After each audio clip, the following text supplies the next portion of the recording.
ఎన్నికల వేళ జగన్మోహన్ రెడ్డి ప్రవేశపెట్టిన ఆడుదాం ఆంధ్రప్రదేశ్ రాజకీయంగా తీవ్ర స్థాయిలో దుమారం రేతుంది. అసలు ఈ సమయంలో ఎలాంటి ప్రోగ్రాం పెట్టడం ఏంటనే ప్రతిపక్షాలు విమర్శిస్తున్న ప్రశ్న. ఇదే అంశంతో మనతో మాట్లాడేందుకు టీఎన్ఎస్ఎఫ్ రాష్ట్ర అధ్యక్షుడు ప్రణవ్ గోపాల్ గారు. చెప్పండి, అసలు ఏ విధంగా చూడొచ్చు ఈ ఎన్నికల టైంలో ఈ ప్రోగ్రాం ఉద్దేశం ఏమిటి? ఆడుదాం ఆంధ్ర అనేది కార్యక్రమం జగన్మోహన్ రెడ్డి గారు పెట్టారో కేవలం యువతను మళ్ళీ మభ్యపట్టి ఏదైతే ఓట్ల కోసం గతంలో ఏదైతే ఆయన పాదయాత్ర చేసినప్పుడు నేను అధికారంలో రాగానే 2,30,000 ఉద్యోగాలు భర్తీ చేస్తానని చెప్పి మాయమాట చెప్పి అధికారం వచ్చి దాదాపు 4 జనవరి ప్రతి ఏటా జనవరి జాబ్ క్యాలెండర్ ఇస్తుంది. దాదాపు 4 జనవరిలు అయినా కూడా ఎక్కడ జాబ్ క్యాలెండర్ ఉన్న పరిస్థితి, ఎక్కడ ఆంధ్రప్రదేశ్ రాష్ట్రంలో కనీసం ఎక్కడ ఉద్యోగ నోటిఫికేషన్ ఉన్న పరిస్థితి. తెలుగుదేశం పార్టీ హయాంలో ఉద్యోగాల కోసం అనేక పెట్టుబడులు తీసుకొచ్చేవారు. కియా కానివ్వండి, హెచ్సిఎల్ కానీ అనేక పెట్టుబడులు, వందలాది కంపెనీలు వచ్చి యువత ఉద్యోగం కోసం ఆనాడు చంద్రబాబు నాయుడు గారు కృషి చేశారు. జగన్మోహన్ రెడ్డి అధికారం దాదాపు 4.5 సంవత్సరంలో కనీసం ఎక్కడా కూడా ఒక పెట్టుబడి కూడా కనీసం తేలే. నిరుద్యోగ ఆంధ్రప్రదేశ్కి ఆంధ్రప్రదేశ్ రాష్ట్రం మిగిలిపోయింది. ఈరోజు ఆడుదాం ఆంధ్ర అంటున్నాడు జగన్మోహన్ రెడ్డి. మాకొద్దురా బాబు అని ఈరోజు యావత్ యువత ఎక్కడా కూడా ఆదరణ లేదు. మీరు ఎక్కడ చూసినా కూడా గ్రౌండ్లకు వెళ్ళండి, ఖాళీగా ఉన్నాయి గ్రౌండ్లు కూడా. ఈరోజు రాష్ట్రంలో చూసుకున్నట్టయితే క్రీడాకారులకి ఈ ప్రభుత్వం వచ్చిన తర్వాత పూర్తిగా వాళ్ళ యొక్క వ్యవస్థను భ్రష్టు పట్టించాడు. అంటే వాళ్ళకి శుభ్రంగా దీనికి 1,000 కోట్ల రూపాయలు ఖర్చు పెడుతున్నారు. అలాగే అంబట్రాయుడు కూడా దీనికి క్రికెటర్ సపోర్ట్ ఇస్తున్నారు.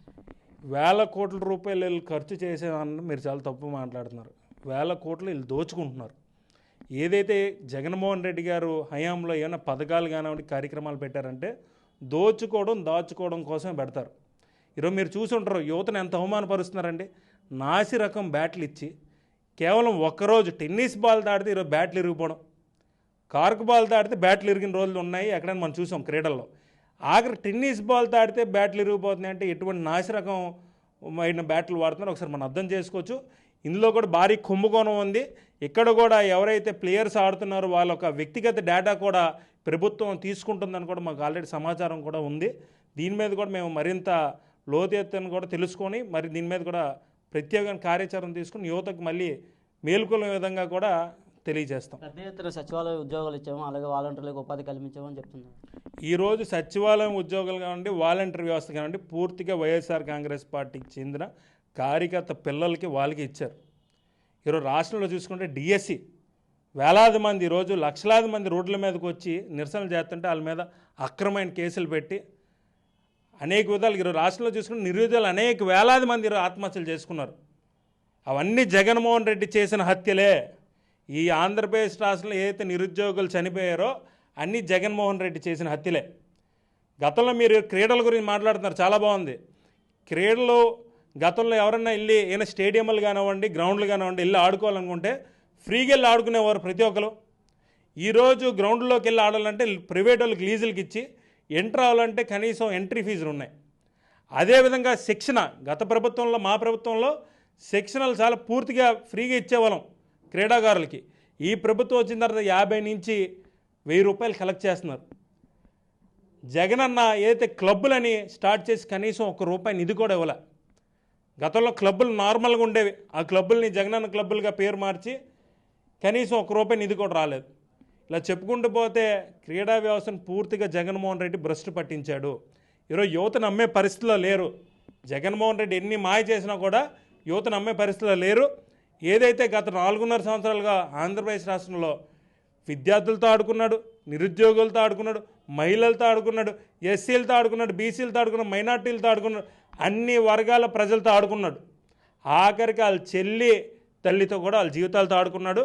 ఈరోజు యువత ఎవరు కూడా నమ్మే పరిస్థితిలో లేరు.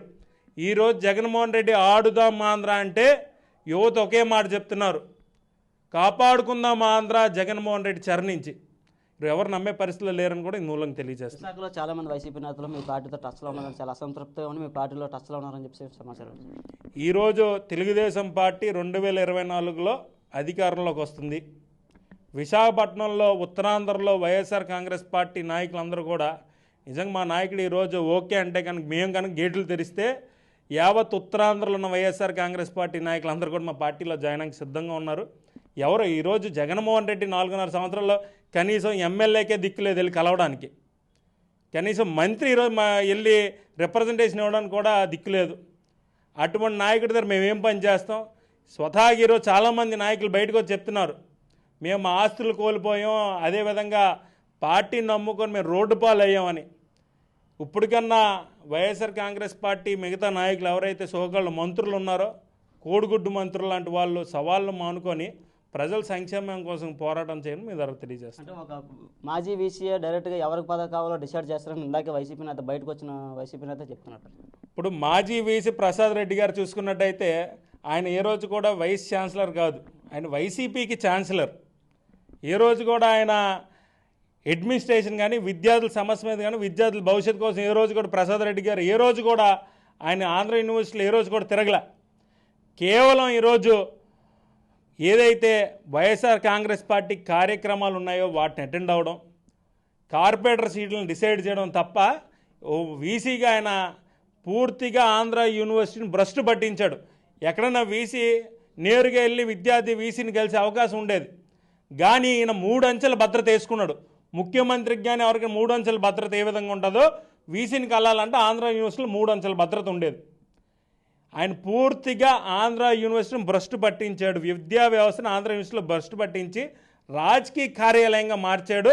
రానున్న రోజుల్లో తప్పనిసరి అధికారంలో రాగానే మేము జ్యుడిషియల్ ఎంక్వైరీ ఇస్తాం, ఆయన చేసిన కుంభకోణాలు ఉన్నాయి, అవకతవకలు ఉన్నాయి, అన్నిటి మీద కూడా మేము జ్యుడిషియల్ ఎంక్వైరీ చేస్తామని కూడా ఇందు మూలంగా తెలియజేస్తున్నాం. ప్రణవ్ గోపాల్ చెప్తున్న ప్రశ్న వచ్చే ఎన్నికల్లో పూర్తిగా అయితే టీడీపీ ప్రభుత్వాన్ని ఈ సీఎం జగన్మోహన్ రెడ్డి ఇంకా పతనం స్టార్ట్ అయిందని అయితే చెప్తున్న పరిస్థితి కూడా బెస్ట్ వీడియో జర్నలిస్ట్ సుధాకర్తో నాయుడు, RTV విశాఖం. మరిన్ని వీడియోస్ కోసం ఛానల్ ని సబ్స్క్రైబ్ చేయండి, లేటెస్ట్ అప్డేట్స్ కోసం వాట్సాప్ ఛానల్ ని ఫాలో చేయండి అండ్ లింక్ డిస్క్రిప్షన్ లో ఉంది.